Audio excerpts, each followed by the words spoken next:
Hi students, in this video, we're going to learn how to calculate the range, quartile, interquartile range, and percentile of a distributions of data. Right, let's see what we need to learn how to use the range or the measure of spread to describe a set of data. Right, if you consider these two sets of data, set A comprises of the numbers 16, 17, 18, 19, and 20, and set B comprises 7, 14, 18, 22, and 29. So in the earlier learning, right, we learned how to calculate the median, to calculate mode and mean. So we can see that the median or the middle number of these both sets of data, it's 18, right? However, if you're going to present both sets of data using the dot diagram, you can see that set A, it's more clustered, but set B is kind of more spread out.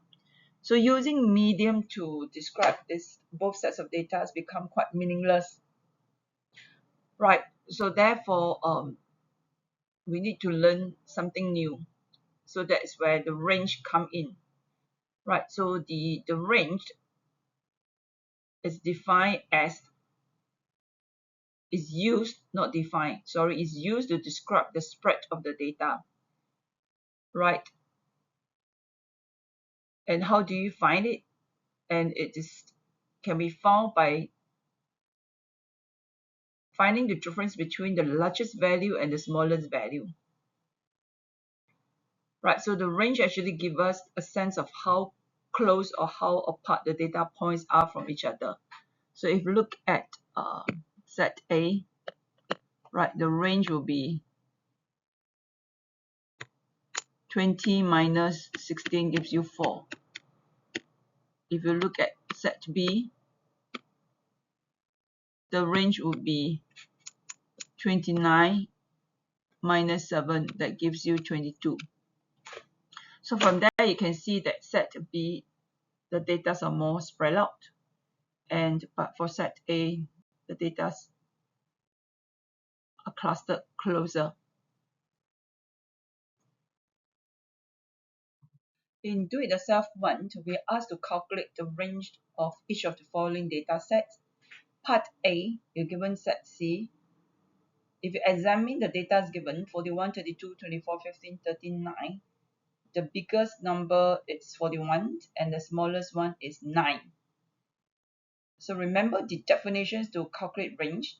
Range is equals to the difference between the largest and the smallest. So here we will take 41 minus 9 to get 32. That will be the range for set C. So if you look at set D, right, the biggest number is 50.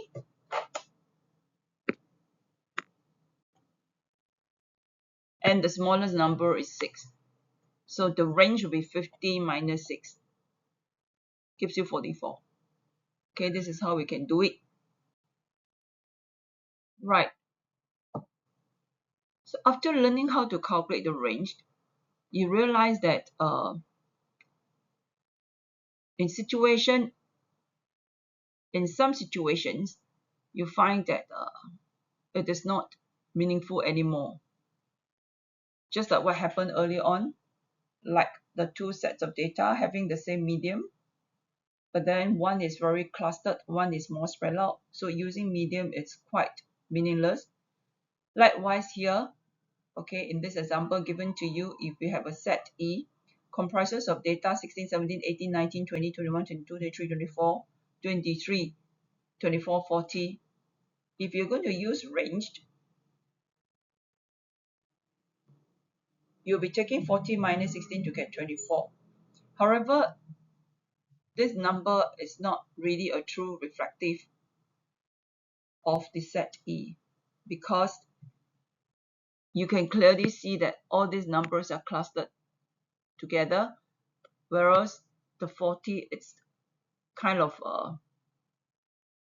not one of them.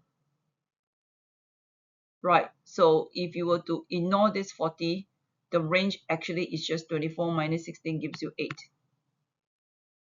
And 8 is definitely smaller than 24. Right, so range in this case, using range in this case to measure the spread of the data is not so applicable. So we have to learn other measure, other ways of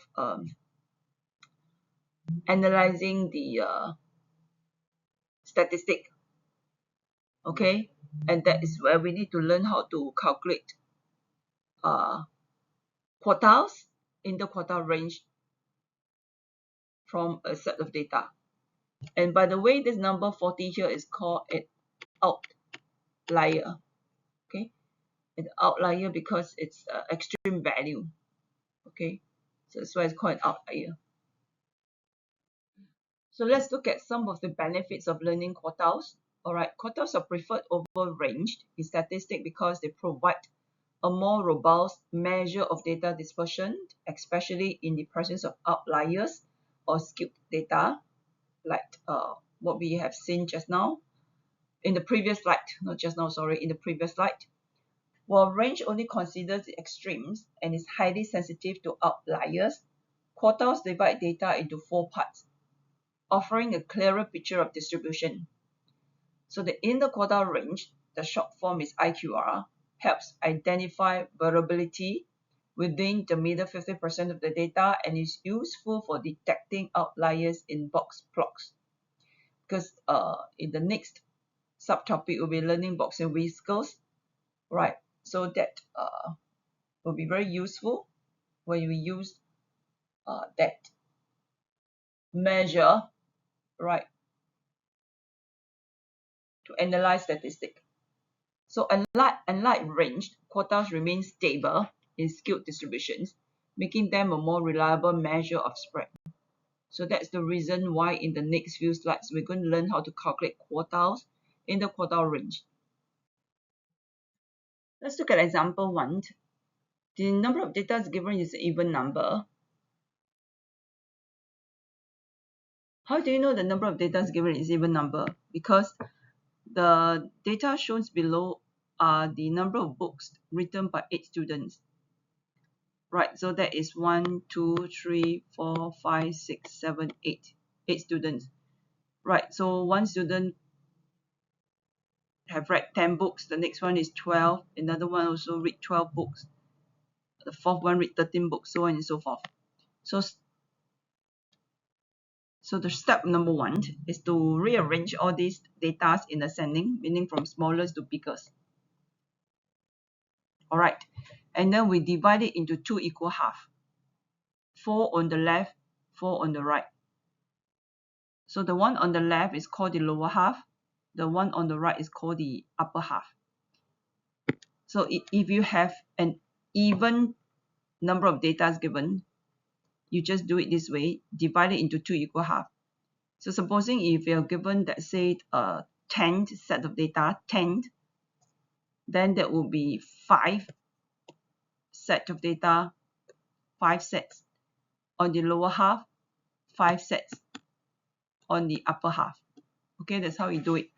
If you have 20, then if you divide into 2 equal half, that will be just 10, 10. Okay, this is how you do it. Right, so when we talk about quartiles, what do you mean by quartiles? So you can relate it to like a pie chart. Okay, when you can divide it into 4 equal half, and then this is called 1 quarter, right? This is called 2 quarters. This is 1 quarter, right? And then this is 2 quarter.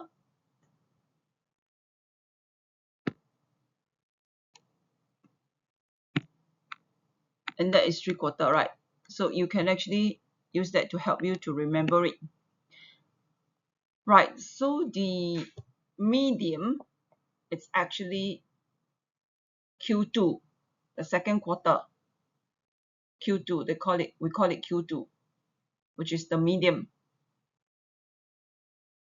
So to find Q2, you just take the 2 middle number, which is 12 plus 12 divided by 2. Okay. Then how do you find Q1? Q1 is your first quarter. So your first quarter, or call it, we don't call it first quarter, we call it the lower quarter. You find it from the lower half, which is the number between the two middle number. So 10 plus 11 divided by 2. That gives you your Q1, which is also called the lower quarter. And then the Q3 is called the upper quarter. And you find it by taking 13 plus 14 divided by 2. Gives you 13.5. Right, so you have to remember all these definitions. Q1 is your quarter, lower quarter, Q2 is a medium, and Q3 is upper quarter.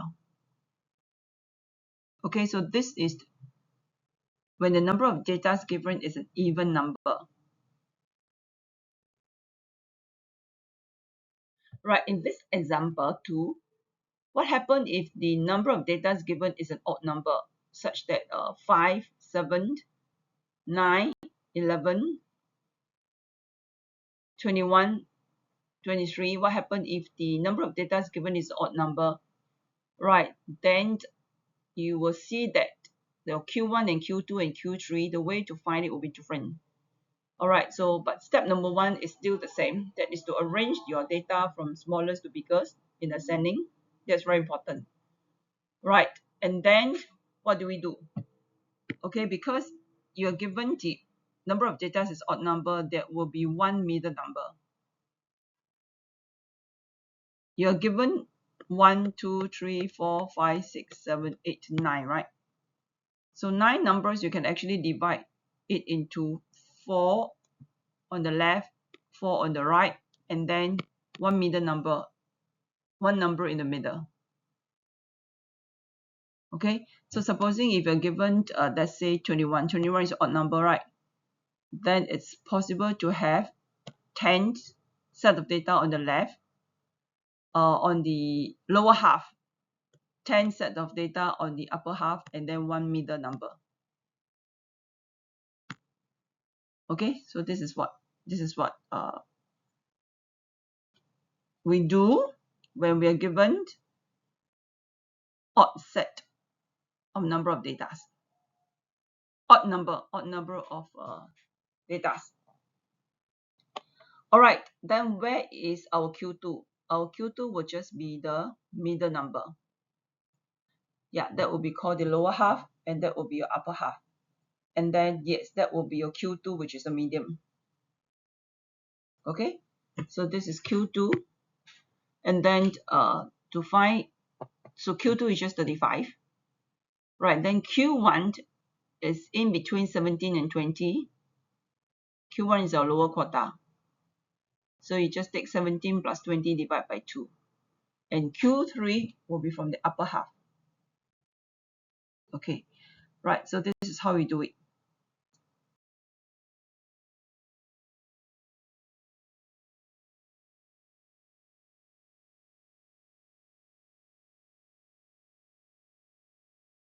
Right, let's look at try it yourself too.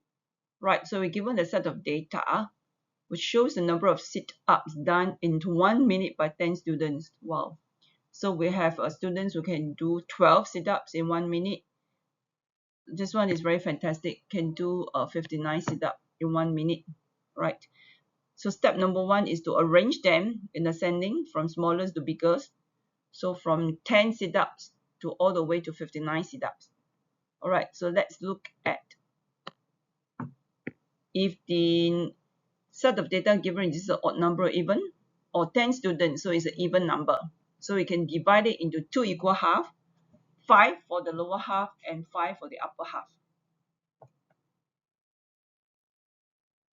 Okay, so your Q2 will be in between 25 and 36.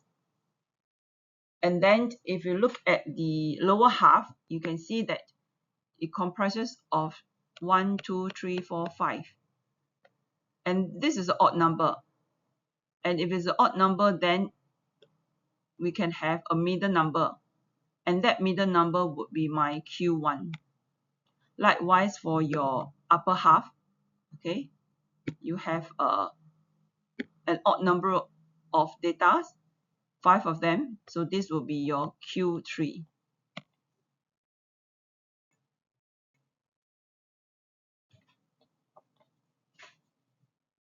Okay, right. So Q2 is a median, which can be found by taking 25 plus 36 divided by 2. Yeah, so Q1 it's 14. Q3 it's 44. Alright, so Q2 will be 25 plus 36 divided by 2 gives you 30.5. Q3 will be just 44. Alright, so what is interquartile range? So interquartile range, the short form is IQR, that can be found by taking Q3 minus Q1. Okay, so interquartile range is by taking Q3 minus Q1.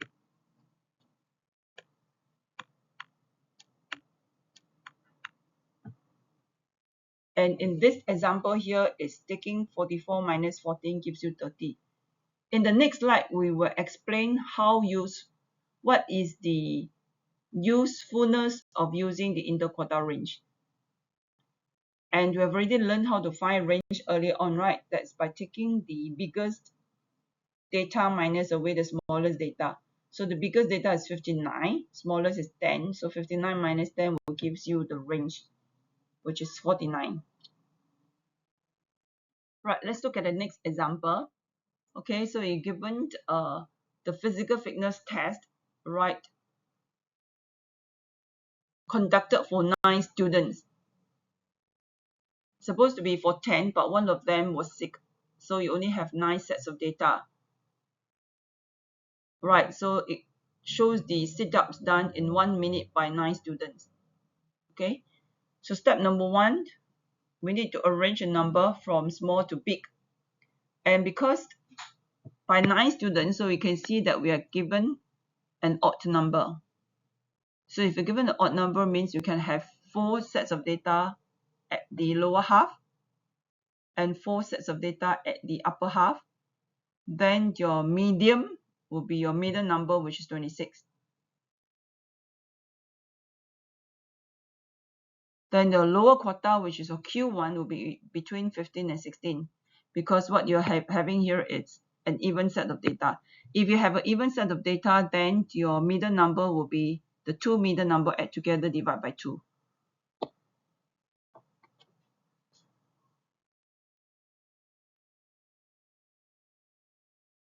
Okay, right. And to find the interquartile range, the formula is to use Q3 minus Q1.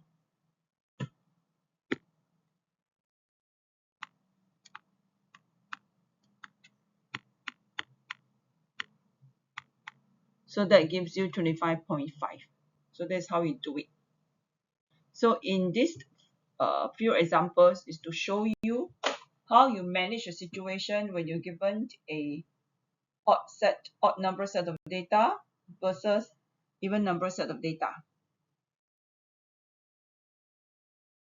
Right, have you learned how to find the quartiles, interquartile range, and range for discrete data?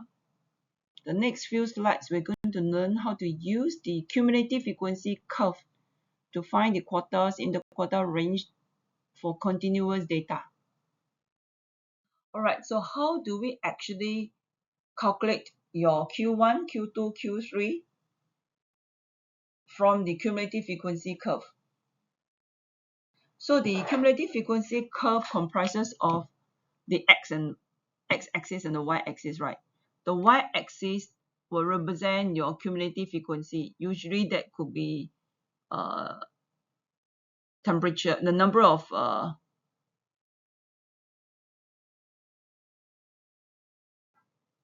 students, number of apples, or whatever. And then the x-axis represent, in this example given, is number of hours. So to find so this one is slightly harder than the discrete data. So for example, if in this example here, you're given, let's say there are 40 students, okay? we have the results of the number of hours spent using the computer by 40 students. 0 to 40, that means there are 40 students here. Right. So 0 student actually spend 0 hours using the computer. If you look at this here, okay, 1 student actually spent 1 hour using the computer. And if you look at, let's say this number 5 students, the first 5 students, it's not 5 students, but it's between 0 to 5, right? 0 to 5. Or the 5 students, the number of hours spent using the computer is 3 hours. So on and so forth. All right. So how do we find medium? Medium is your Q2, right? So medium is actually 2/4 or half. So step number 1 is we need to find 2/4 of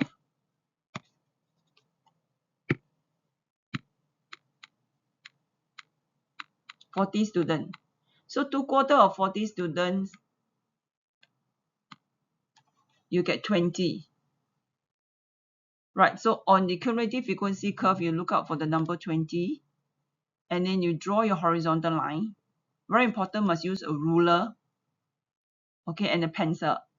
Because if you use your pen and your answer is incorrect, and if you use correction tape or whatever to erase, you will erase off the grid lines, and that is disaster.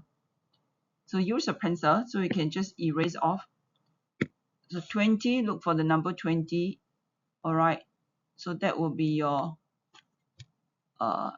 horizontal line, touch the curve, come down, and your Q2 or the medium number of hours will be 5.7. So the answer will come from the x-axis. The answer will come from the x-axis. So that means the median number of hours spent, okay, for the first 20 students will be 5.7.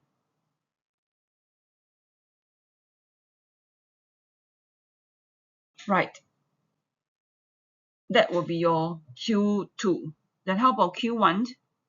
Q1 is 1/4 of 40 students, which is we are finding the lower quartile range for the first 10 students.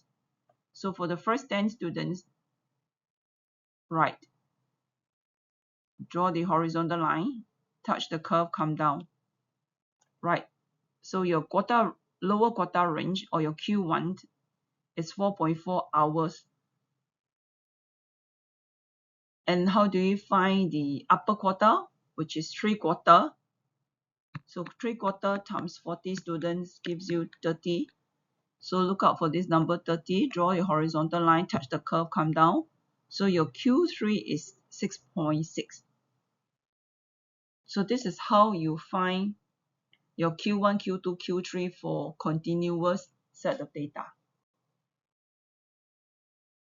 Right, let's do an example on how we calculate the range, the medium, the lower quartile, upper quartile, and interquartile range for each set of data.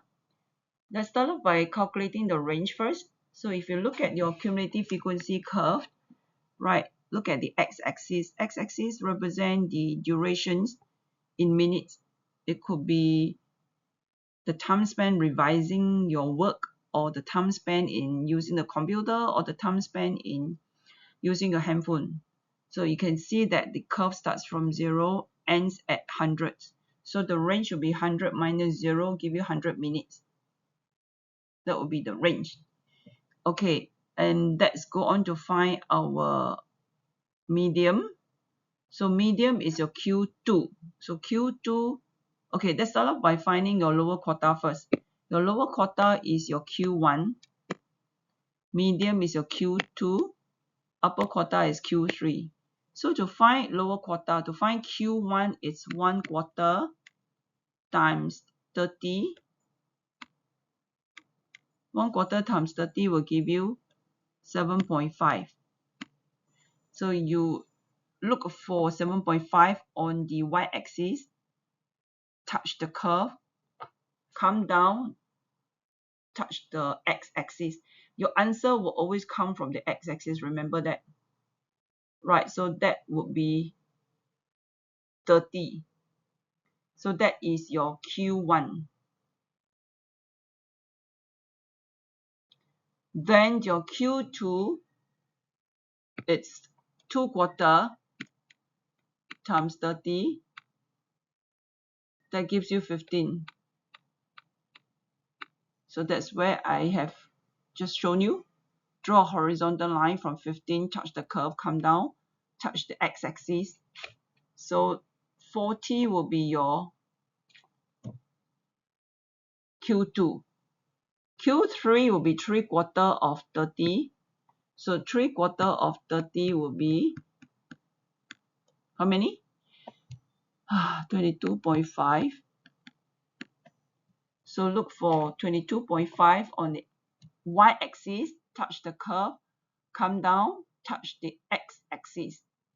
So that will be 52. Right, so therefore your 30 is Q1, 40 is Q2, 52 is Q3.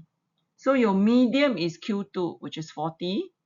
Your lower quartile is Q1, which is 30. Upper quartile is Q3, which is 52. Then your interquartile range you can find by using Q3 minus Q1. And that would be 52 minus 30. That gives you 22. Okay, so this is how you do try it yourself for part A. Right, so using the same way, you can practice doing try it yourself for B. Right, the only thing I want you to take note is some of you may have a bit of problem counting the number of squares here. Right, so if you were to between 16 and 20, 16 and 20 means the difference of 4 units, right? Because 20 minus 16 is 4 ma. So how many squares are there between 16 and 20? 1, 2, 3, 4, 5. So what we are saying is 5 small squares represent 4 units. So 1 small square will represent 4 divided by 5, give you 0.8 units. Okay, so once you know how much 1 small square represents, it's easier to find the answer already.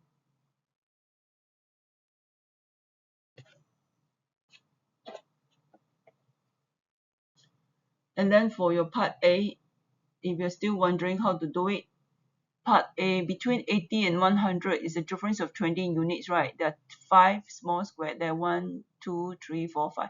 So 5 small squares represent 20 units. So 1 small square will be 4 units.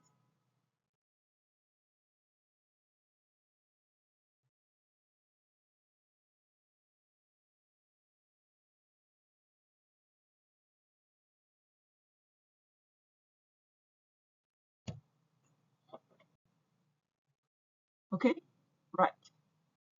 Right, so sometimes the questions may require you to estimate the 20th percentile or the 85th percentile of each set of data. What does it mean? It's just finding, what it means is just finding the first 20%. Okay, if you look at part A, right, if you look at part A, this one should be tried it yourself 5. If you look at part A, altogether they are from 0 to 50. So it could be, I'm not too sure, 50 students, because we're measuring the temperature. So it could be 50 students, right? So the 20th percentile means we're finding the first 20th percentile. So it's 20 over 100 times 50. We are finding the data for the first 10 students. Okay, what's the temperature for the first 10 students? So you look out for the first 10 students on the y-axis. You always start by working on the y-axis. Draw your horizontal line, touch the curve, go down to the x-axis. Your answer will come from the x-axis. So the 20th percentile is 20 degrees. 85 percentile means you just find the 85 over 100 times 50 students. We're talking about 42.5 students. So go to 42.5, touch the curve, come down, right? So the 85 percentile, the temperature will be 38 degrees Celsius.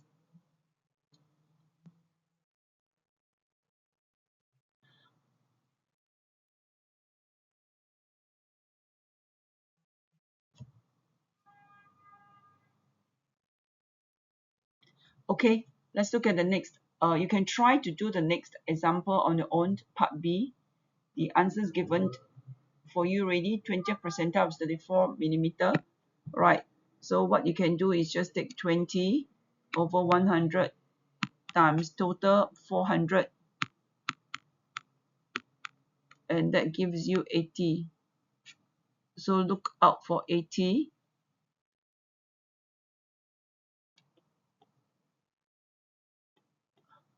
5, 60, 70, 80 is here. Please use a ruler to draw.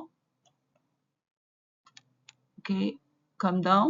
So that will be your answer, which is 34 millimeter. Okay, so you tried it. Because you're using the hard copy, so it's easier. Please use a ruler and a pencil to draw the horizontal line and the vertical line. You need to draw the horizontal line and vertical line, okay? Otherwise, you can't actually get all this value. So here, if you're not too sure how to calculate, between 70 and 80, there are 10 units, right? So 10 units represent 1, 2, 3, 4, 5 small squares. So 5 small squares represent 10 units. So 1 small square will represent 2 units. Okay, so the difficult part is actually, this is the difficult part. Calculating how many squares are there and how many units. So once you overcome that, then the rest is easy. Because finding Q1 is just 1/4 of your y-axis. Q2 is 2/4 of your y-axis. Q3 is 3/4 of your y-axis. And then read your answer from the x-axis.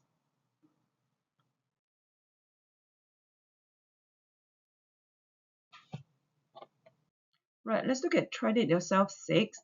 So in this case here, you're given two schools, school A and school B. Right, and you asked to find the medium and the interquartile range for both schools, school A and school B. Right, so to find the median, we're referring to your Q2, which is 2/4 of your 300 students. So we always work out from the y-axis first, and then after that, get the answer from the x-axis. So median means 2/4. So 2/4 of 300 students, that will be 150. So look out for 150 students from the y-axis. Draw your horizontal line, touch both curves since we're going to find for both schools, so you may as well do it as one shot. And then bring it down to your x-axis. Right. If you look at the diagram, let's look at the grid lines. Between 90 and 100 is represented by 10 units. So 10 units is represented by 5 small squares. So 1 small square will be 2 units. Right, so therefore the medium for your school A will be 62 minutes. Then for your school B will be just 70 minutes. That's quite easy. To find the interquartile range, you have to find your Q1 and Q3. So Q1 is 1/4 of 300 students, which is 75. And then Q3 is 3/4 of 300 students, which is 225. So let's find 225 first. Right, so that will be 68 students. And then find 75, that will be 50. So the interquartile range is Q3 minus Q1. So that will be 18 minutes for school A. So we're going to do the same for school B. 80, and 57. So you get 23 minutes for your interquartile range for school B. Let's look at question 3. So question 3, you asked to state with a reason if students from school A or school B spend more time revising.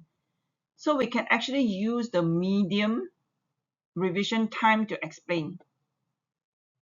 So we can explain it this way, that the students from school B spend more time revising because it has a higher medium of 70 minutes. You need to write down the data. Okay, you don't just say it has a higher medium. You must say that it has a higher medium of 70 minutes revising time than the school A, which has medium time of 62 minutes. So therefore, school B spend more time revising because it has a higher medium of 70 minutes as compared with school A, which has only 62 minutes. Okay, then for part 4, so remember this is how you explain it. You have to state the median time for both school and do a comparison. Then for part 4, which school is more consistent? So we will use the interquartile range to explain. You see that if your interquartile range is small compared with a bigger interquartile range, you will see that this one is more consistent. Because then you can, it's more clustered, more consistent. This one is more spread out, so it's less consistent. So when the interquartile range is small, it's more consistent. Interquartile range is big, it's less consistent. So we explain it in this manner. We say that students from school A is more consistent in the daily revision because it has interquartile range of 18 minutes. You can use bracket 18 minutes. It's smaller than the interquartile range in school B of 23 minutes. Therefore, student from school A is more consistent in the daily revision.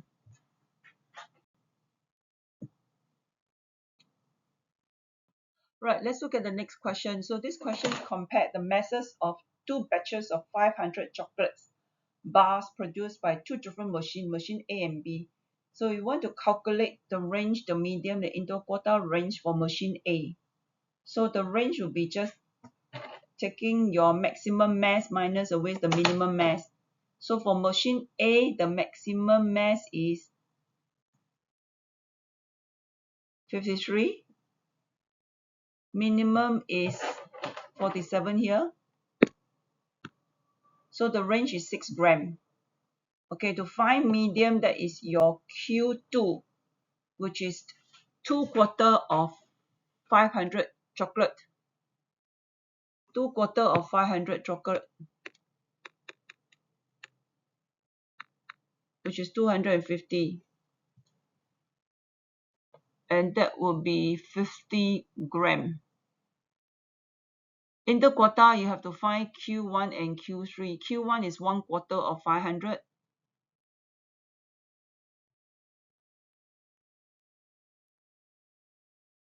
Which is 49.6. Okay, how do you get 49.6? Look at the grid lines. Between 52 and 53 is 1 unit. 1 unit is represented by 1, 2, 3, 4, 5 small square. 5 small square gives you 1 unit. 1 small square will be 1 divided by 5, 0.2 units. So here I have 1, 2, 3 small square. So 3 times 0.2 give you 0.6. That's how you get 49.6. Then go and find Q3.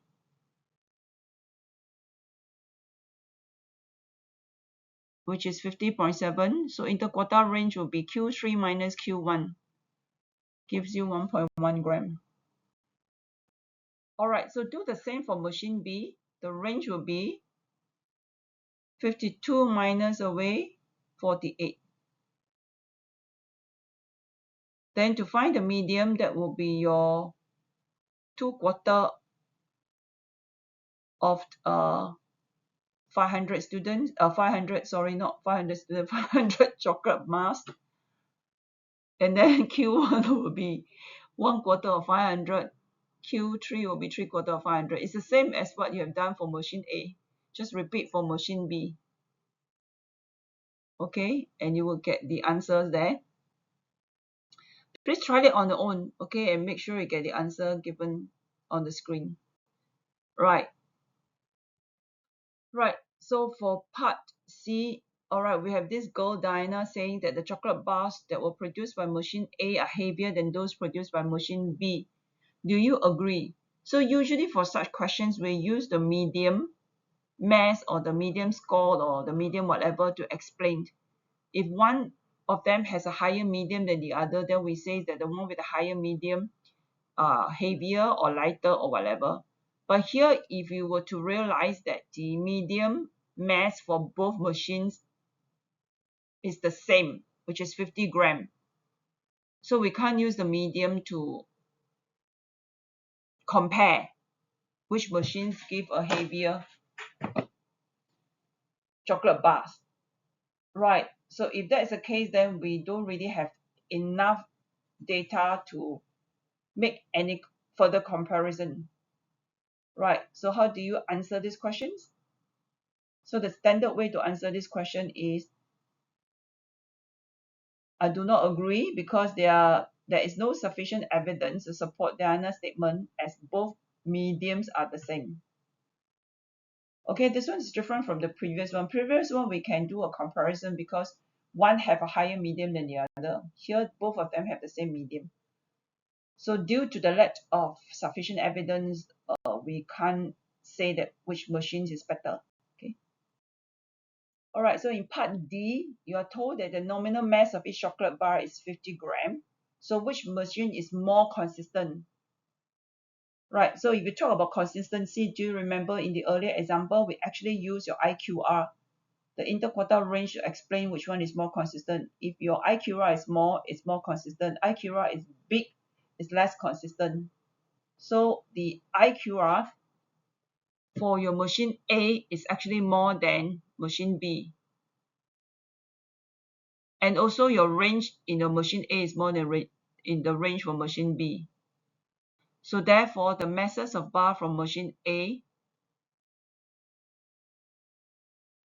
is less consistent. Okay? Hence, machine B is more consistent. So this is how you explain it.